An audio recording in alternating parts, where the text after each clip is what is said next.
No road is long with good company. No road is long with good kausap.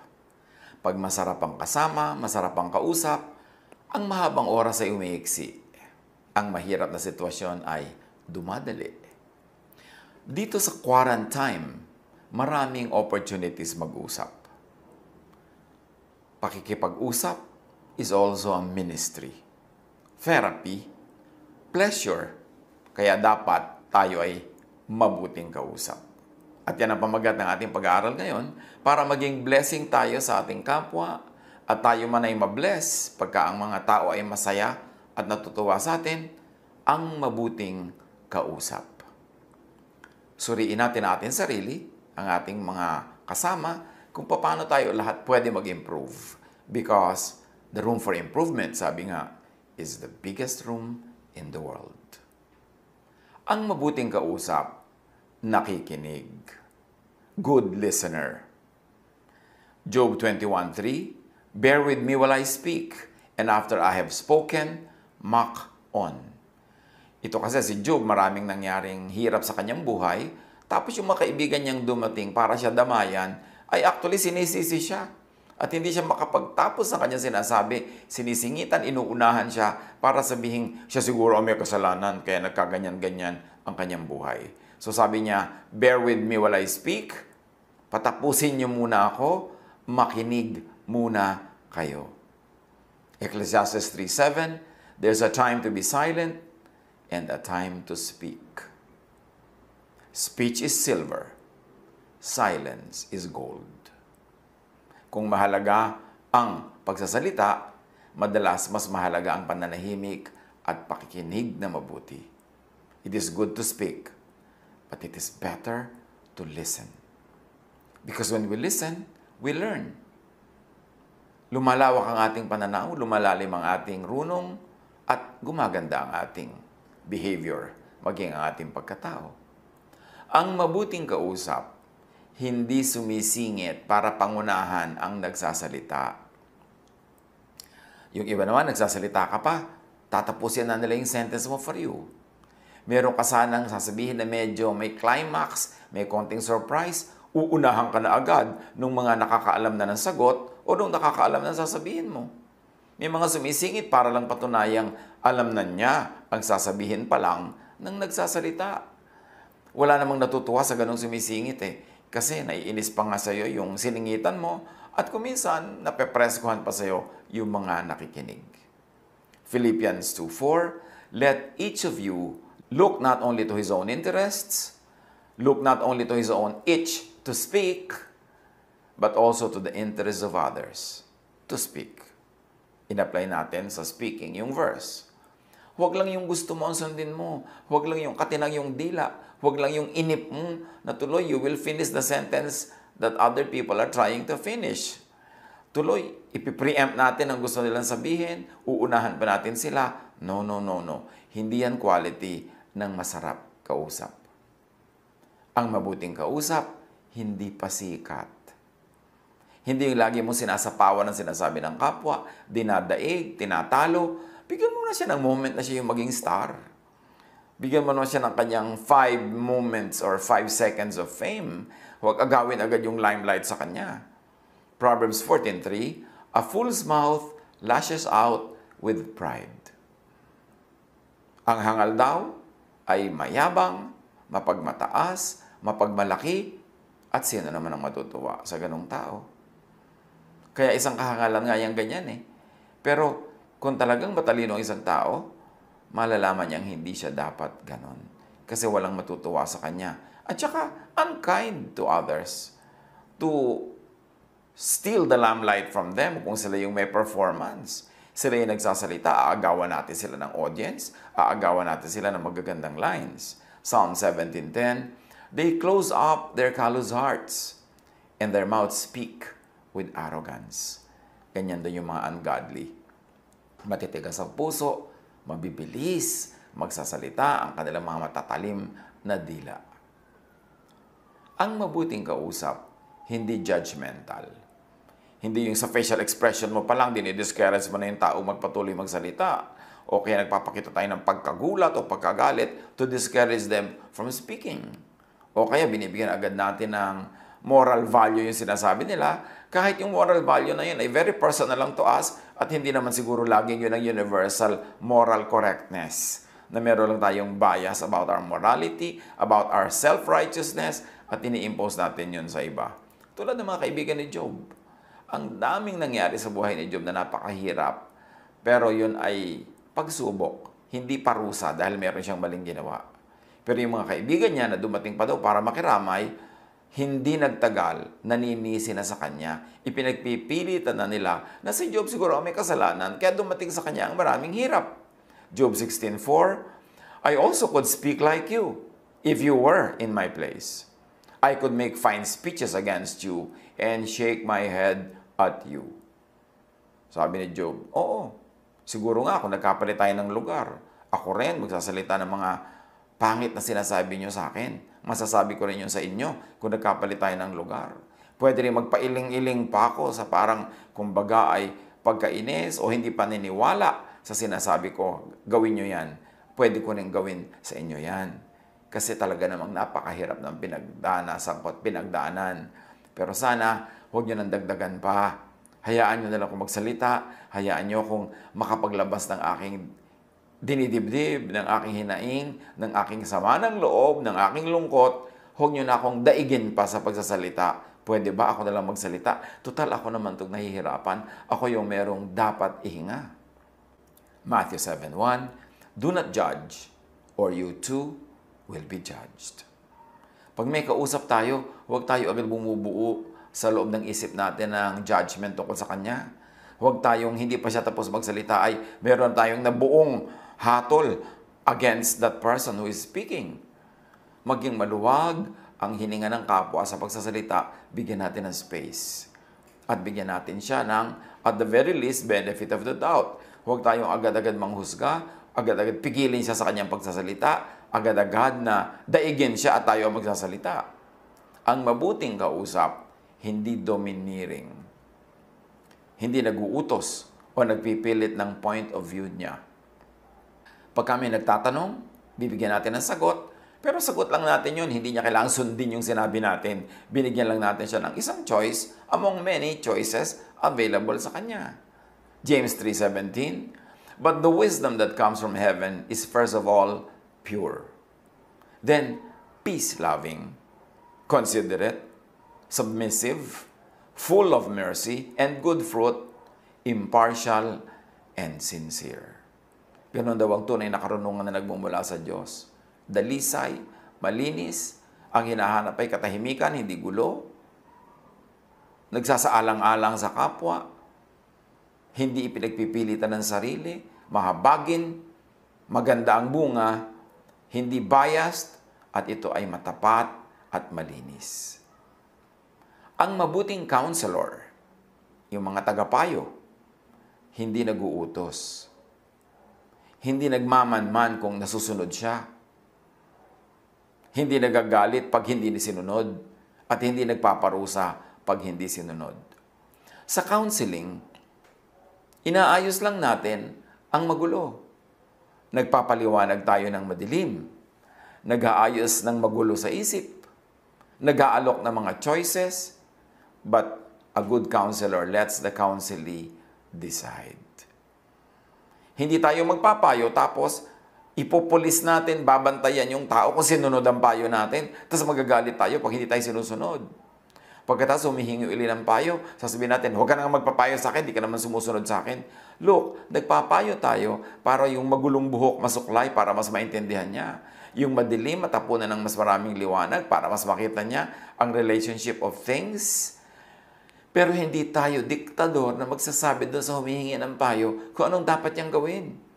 Pwede tayong mag-offer ng, eto ang mga sa tingin ko ay posible mga gawin mo, 1, 2, 3, 4, 5. But let the counselee choose kung anong gusto niyang gawin. At huwag magalit yung counselor pag hindi natupad yung ipinapagawa niya. Ganun ang makadiyos na pagpapayo. Ganun ang makadiyos na pakikinig. At ganun ang makadiyos na pagbibigay ng ating kuro-kuro. Hindi natin ginajudge yung tao pag hindi tayo sinunod. Ang mabuting kausap, hindi madaldal. Does not betray trust. Hindi yung nalaman niya, tapos mamaya alam na ng buong barangay. At lalo ngayon, ang bilis-bilis ng social media, pag may nalaman tayong sikreto, ipinagtapat, o kaya ay sa moment of weakness ng kapwa na humihinga sa atin ng sama ng loob, may nalaman tayo, dapat igalang natin yon.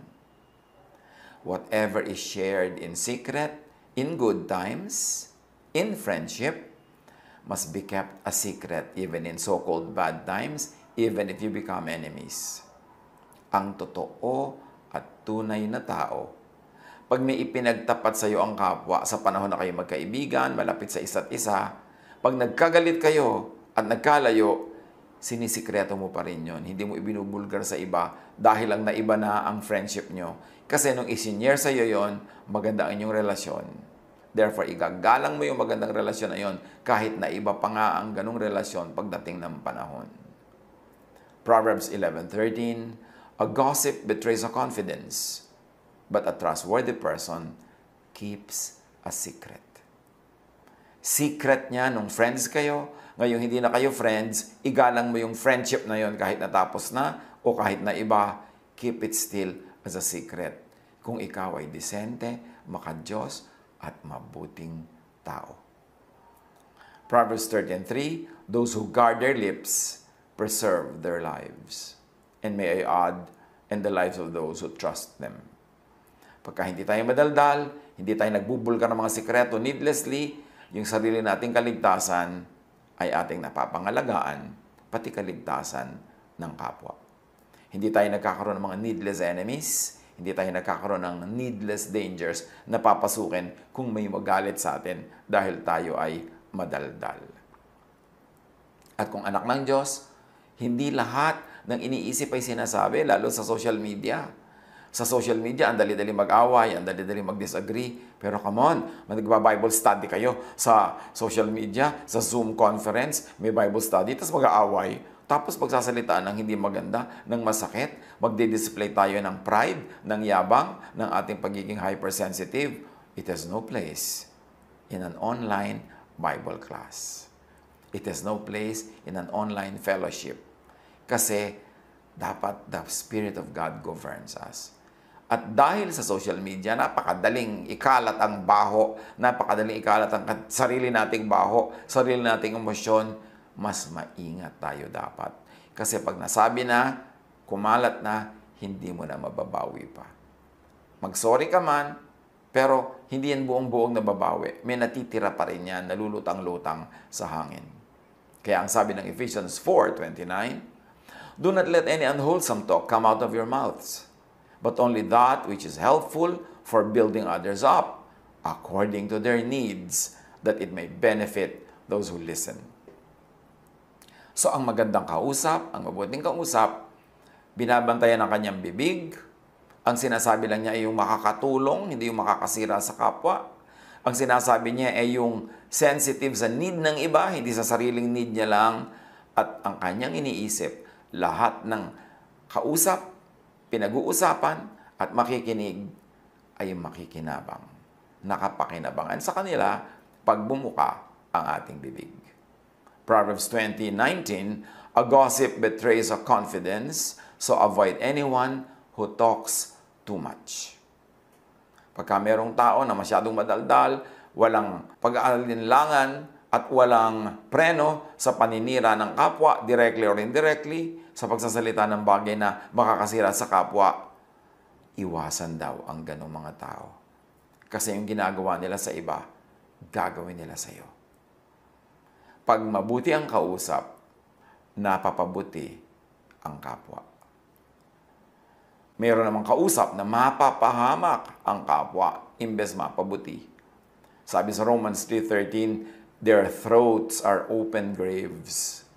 Their tongues practice deceit. The poison of vipers is on their lips.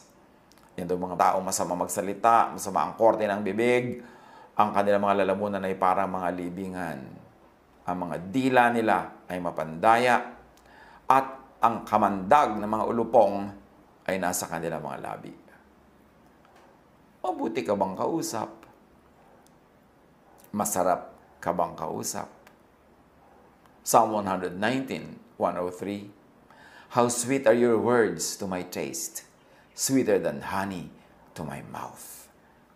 Ang blessed person, pag nagsasalita, blessed ang kapwang nakikinig.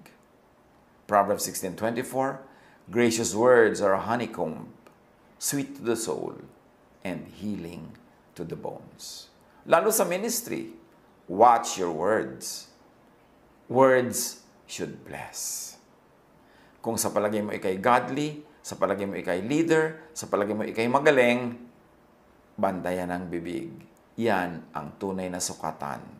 Hindi record, hindi body of works, hindi dami ng ministry, hindi dami ng sipag at nagawa, kundi paano naman magsalita. Nakakasakit ba o nakakabless? Many unpleasant words come from pride, lalo na pag may audience. Yung gusto magpasikat, magiging rude sa kapwa para lang pahangain yung ibang nakikinig. Many unpleasant words come from tactlessness and foolishness, and sometimes just from habit. Kasi talagang nakasanayan na maging magaspang, lagi tuloy magaspang. Examine, review, kung madalas o laging nasasangkot sa gulo. Sa pamilya, sa magkakaibigan, sa workplace, kahit sa church, merong mga taong pag may nagkagulo, kasali sila. Pag may nag-away, kasali sila. Pag may nagkaroon ng misunderstanding, kasangkot sila. Pag nagkaroon ng mga confusion, nandun at kasali sila. Dapat nating suriin. Tanungin, ako ba yun? Gaano kadalas ako masangkot sa gulo? Kasi yung mga nasasangkot sa gulo, laging iniisip nila, tama sila. Parang tama lang na pumasok sa gulo, tama lang ang ginagawa ko. Pero makahalata tayo pag madalas tayong masangkot sa gulo. Kung napapagulo tayo kung kani-kanino at sa iba't ibang tao at iba't ibang grupo, baka naman tayo na ang may dala ng lason. Baka naman tayo na ang problema. Madalas ka bang masangkot sa gulo? Ikaw o ang mga kinakampihan mo? Siyempre, birds of a feather flock together, so yung mga magugulo, kampi-kampihan. Pero kung magkakampi-kampihan kayo ng mga magugulo, lagi may nakakaaway, paano naman mag-i-improve ang karakter? Dapat iron sharpens iron. Nagtuturoan tayo para maging mabait, hindi para maging masungit. Nagtuturoan tayo at nagtutulungan para maging mahinahon, hindi para maging marahas. Yun ang tunay na epekto dapat ng Espiritu sa ating buhay. James 3:10, out of the same mouth come praise and cursing. My brothers and sisters, this should not be. Proverbs 12:18, the words of the reckless pierce like swords. Kung nakakasakit ang ating salita, nasaan ang kabutihan? Nasaan ang kabaitan? Nasaan ang pagiging makadiyos? Kahit pa nga sa palagay natin, tayo may katwiran, tama tayo, pero yung korte ng salita natin nakakasugat, nakakadugo sa kapwa, hindi mali na rin tayo nun. Proverbs 18:21, the tongue is the power of life and death, and those who love it will eat its fruit. Nakakamatay, nakakabuhay, nakakapanghina, nakakapagpalakas ang ating dila. Gamitin ang tama.